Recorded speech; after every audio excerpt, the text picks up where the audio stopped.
Unlike YouTube videos and podcasts, books grant you access to in-depth knowledge from seasoned authors that you might not get to meet in your lifetime.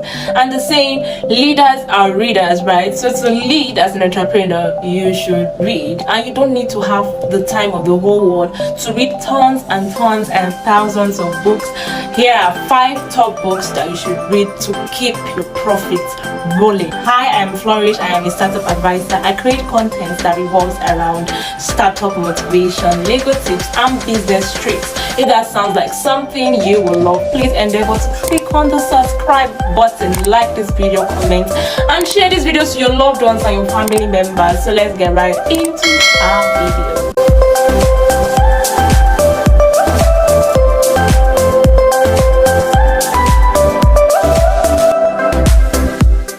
Welcome to this video. So as the title implies, you know that this video is about 5 top books that you should read as an entrepreneur or as a startup to keep your profits rolling.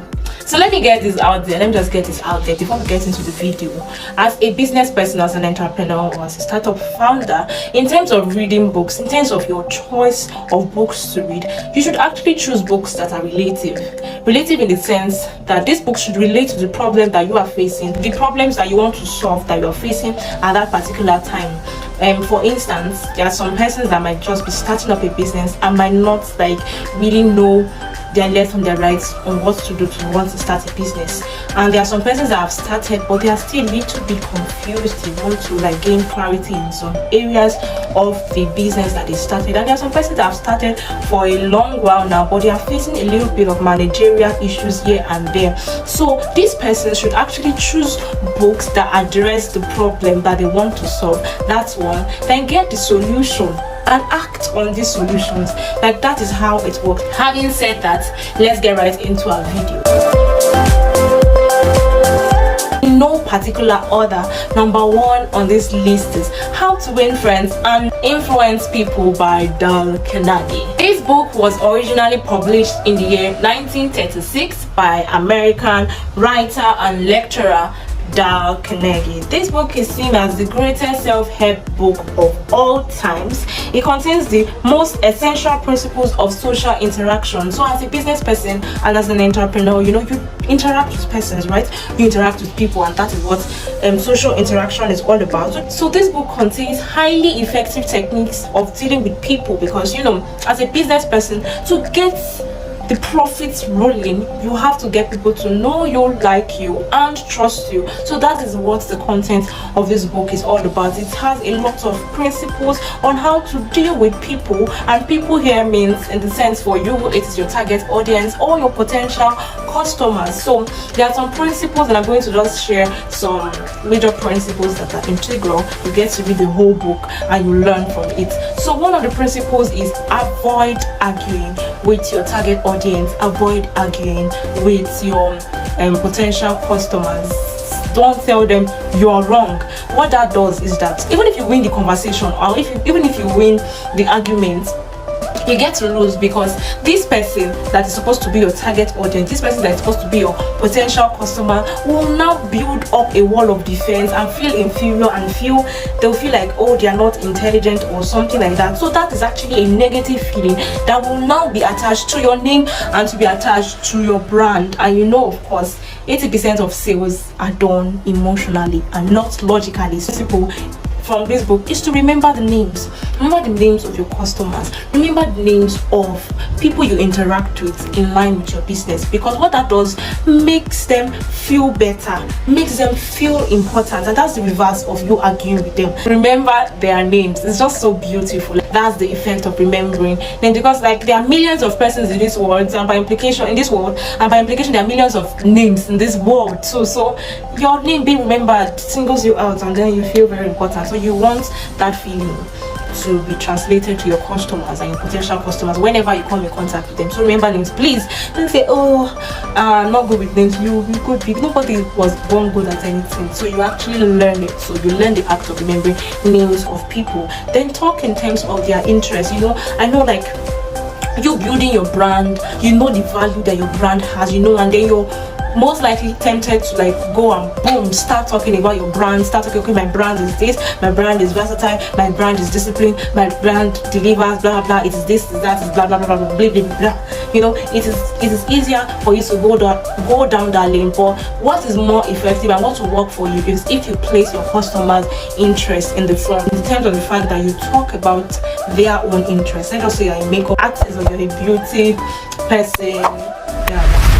You just talk in terms of your customers' interests. You can talk in the light of, oh yes, I know you want to look you want to look more beautiful, you want to stand out, you want to look more gorgeous, you want to look more like the queen that you are already. You know, that's already talking more on the interest of your customers, of your target audience. Put them in the center. You know, that's how you close them, that's how you get your profits rolling, not putting your brand in the center. When your brand is coming close to the center, just know you are doing the wrong thing. Just shift it back, let it be in the background, let it be like, let's create the impression that you're assisting them to achieve their own interest. So that's what you get, and so much more. Yes, like that book has so much wisdom, and you should read it as an entrepreneur to get your profits rolling. So on to the next one. Emphasis on in no particular order. So the next book that we're going to be talking about is The Millionaire Fast Lane by M.J. DeMarco. So this book was first published by M.J. DeMarco, of course, in 2011, and it has 45 chapters with 340 pages. Yes, this is a book on finances, and the subtitle of this book is Crack the Code to Wealth and Live Rich for a Lifetime. And of course, that's the goal of every entrepreneur. The profit needs to be rolling into live rich for a lifetime. You're feeling me? So basically, this book talks about 3 different type of people living 3 different type of lives. And yes, of course, the first one is the sidewalk, the second one is the slow lane, and the third one is the fast lane. So to the sidewalk, this sidewalker puts the pleasure of today at the expense of a more secure tomorrow, in the sense that the person takes decisions that will be detrimental to the person's future, all in the name of pleasure. They are the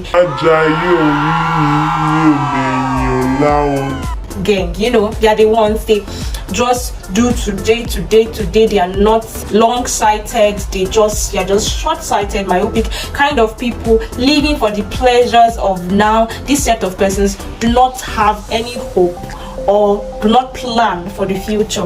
Let's just leave it at that. And then moving over to the slow lane, majority of persons in the world are in the slow lane. So let's talk about the slow lane. Persons in the slow lane sacrifices today for the hope of a better and brighter tomorrow. The sense of persons in this lane, they actually trade their time for money.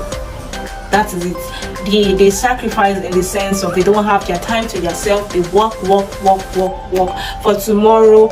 In Nigeria, these are persons like in the will I say in the civil service thereabouts. They work. They hardly have time for themselves or the family. They work and save, they invest for the future, and then, you know, when they get old, they get to, you know, reap the fruits of their labor and all of that. While this is not bad, it is not an assured way of making wealth and enjoying it when due. Do you get it? Like this set of persons here, even apart from persons in the civil service, these are persons that work for people, but they don't have time for themselves, basically, because they believe that if I work today, I can be able to enjoy tomorrow, in the sense of I give my time, I give my all, I get paid my salary, then I save out of, I remove the expenses that I will survive with and the family members will survive with. I move a percentage, so I get to save, I get to invest that, so I get to enjoy it in a future time. And that's a slow lane. You know how it happens. It's just literally a slow lane. And for the fast lane, this is where every person aspires to be in fast lane. So for the fast lane, persons in this fast lane have built systems in place for themselves that will avoid them or prevent them to trade their time for their money. Persons in this in this category have multiple streams of income.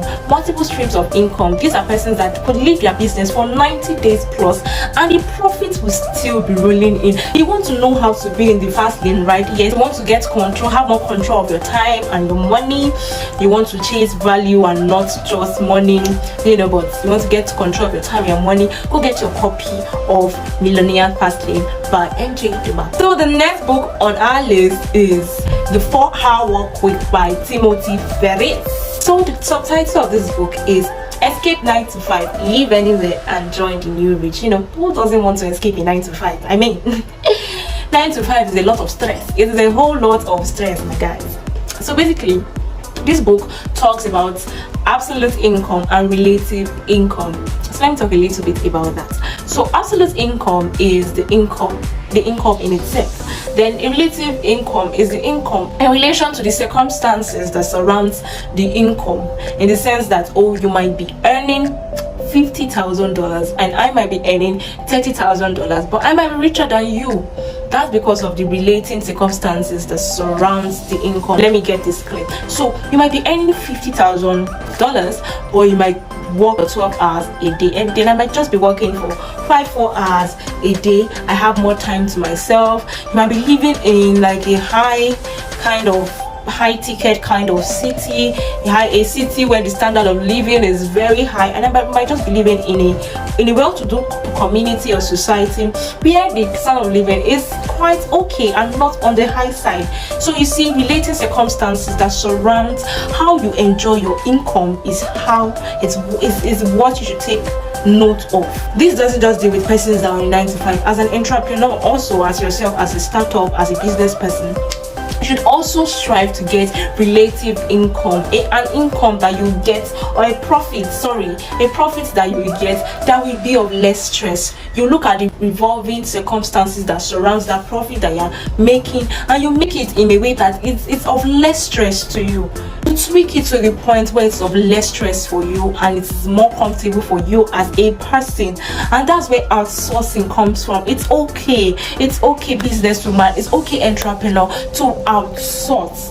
You don't just get the whole money and just get the whole profit and then work your heads out, work your whole body out. Do you get it? You don't need to do that. There are persons, there are professionals that can do what you're doing. You can hire a lawyer, hire an accountant, hire an editor, hire persons that will make this work easy for you, so that you can have more time for yourself and your family members, because of course time is money. You get to know how to effectively outsource in this book. So The 4-Hour Workweek by Timothy Ferriss, get that book. The next book on our list is Think and Grow Rich by Napoleon Hill.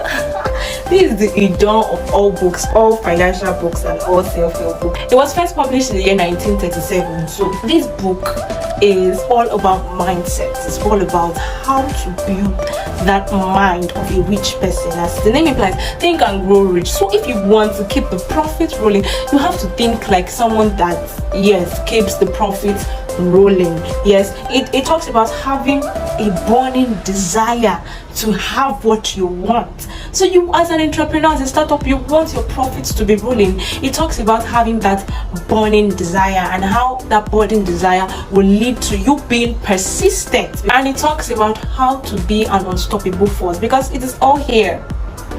Our mind is a battlefield, so if we do not deal with these parts, we can manifest that unstoppable profits, like profit that keeps coming and keeps rolling in, because there are forces, there are persons that will tell us, are you sure this will work? Are you sure your profits, blah blah blah? Are you sure you should not just close down? Are you sure there are times that profits will not keep coming? But you should be firm to know what you want, and these things that people say and these things that you might even tell yourself are created by fears. So this book talks on the 6 ghosts of fears and how to conquer them, of course. So go and get your own copy.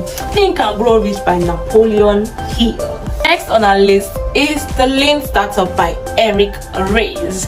So this book was first published in the year 2011 and it's a must read for every startup If you started your business and you've not read it, you need to read it to understand your business. But if you've not started your business and you want to start, this is the book that you need to read to really understand what a startup is. So many startup fail because they don't understand a lot of things about a startup. So this book explains what a startup is. It talks about how an entrepreneur can grow. This is a very important and must read startup book. This book is about the correct structure a startup can have. You know, one thing is consistent through all these books that are recommended, it is to build systems, and this is the book to build the structure and effectively build systems as a startup, and this is by Eric Ries. So we've come to the end of this video, but before we end this video, let me just let this out there. I already said while we started that reading does not substitute taking action. So it is not enough for you to just read the books and get the knowledge from these books, close the books and everything is just going to be okay just like that. No, it doesn't work like that. When you read, you take actions, you bring out action points from these books and you take actions. That's how you get to see results, because reading only complements taking actions. It doesn't substitute for it, in the sense that when you read books, you gain the right knowledge, and getting the right knowledge guides you to take the right actions. But when you don't read, you might just be taking random actions here and there. If it works, if it doesn't work, you know, you read, you gain access to persons that have already done it and it has worked, but then you gain access to their knowledge.